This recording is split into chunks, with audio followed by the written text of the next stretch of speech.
আউযুবিল্লাহি মিনাশ শাইতানিৰ ৰাজিম। বিসমিল্লাহিৰ ৰহমানিৰ ৰহিম। আসসালামু আলাইকুম ওয়া ৰাহমাতুল্লাহি ওয়া বাৰাকাতুহু। আশা কৰোঁ আপোনালোকে ভিডিঅ'টো কোনো ধৰণৰ স্কিপ নকৰাকৈ শেষলৈকে চাব আৰু এজন ইমানৱালাই আনজন ইমানৱালাক আগবাঢ়ি যাবলৈ সহায় কৰিব বুলি বিশ্বাস ৰাখিলোঁ। প্ৰিয় দৰ্শক, আজিৰ ভিডিঅ'ত আমি ইমান বিল গায়িবৰ বিষয়ে আলোচনা কৰিম। প্ৰশ্ন: ইমান বিল গায়িব মানে কি? উত্তৰ: ইমান মানে বিশ্বাস, গায়িব মানে অদৃশ্য বা গোপন। এতেকে ইমান বিল গায়িব মানে অদৃশ্য বা গোপন বিষয়সমূহত বিশ্বাস। এই ইমান বিল গায়িব চকুৰে দেখা পোৱা নাযায় আৰু জ্ঞানেৰেও ঢুকি পোৱা নাযায়। সেয়ে এইবোৰত বিনা প্ৰশ্নে বিশ্বাস কৰিব লাগে। প্ৰশ্ন: ইমান বিল গায়িব বা নেদেখাকৈয়ে বিশ্বাস কৰিবলগীয়া বিষয়সমূহ কি কি?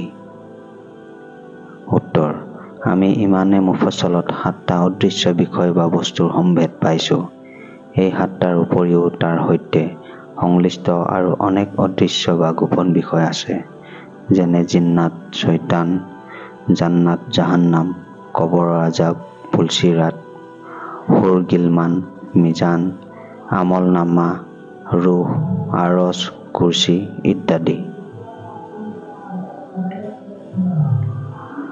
প্ৰশ্ন: ইমান বিল গায়িবৰ অৰ্থ যদি অদৃশ্য বা গোপন বিষয়ত বিশ্বাস হয়, তেন্তে নবী ৰচুলসকল আৰু তেওঁলোকৰ ওপৰত অৱতীৰ্ণ হোৱা আল্লাহৰ কিতাপসমূহ দেখোন দৃশ্যমান আৰু প্ৰকাশ্য।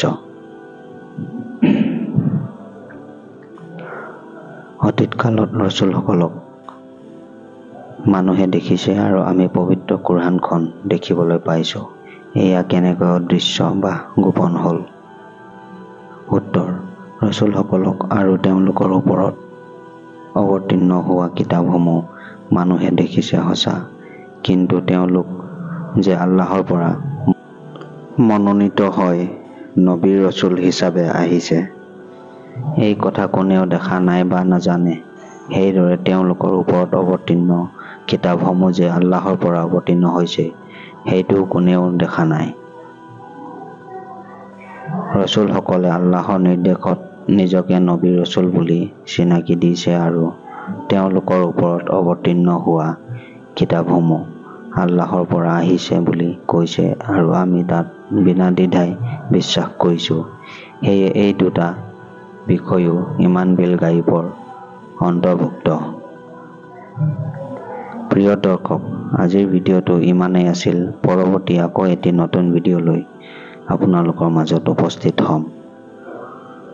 তেন্তে আশা কৰিছোঁ মোৰ মৰমৰ বন্ধুসকল, আজিৰ এই ভিডিঅ'টো আপোনালোকৰ খুবেই পচন্দ হৈছে, আৰু পচন্দ হৈছে যদি ভিডিঅ'টোত এটা লাইক কৰি দিব, স্বভাৱৰ খাতিৰত ভিডিঅ'টো শ্বেয়াৰ কৰি দিব, মোৰ চেনেল ইছলামিক সবক ছাবস্ক্ৰাইব কৰি দিব, লগতে কাষত থকা বেল আইকনটো টিপি দিব, যাতে মই যেতিয়াই নতুন ভিডিঅ' আপলোড কৰিম তাৰ নটিফিকেশ্যন সকলোতকৈ আগত আপুনি পায়।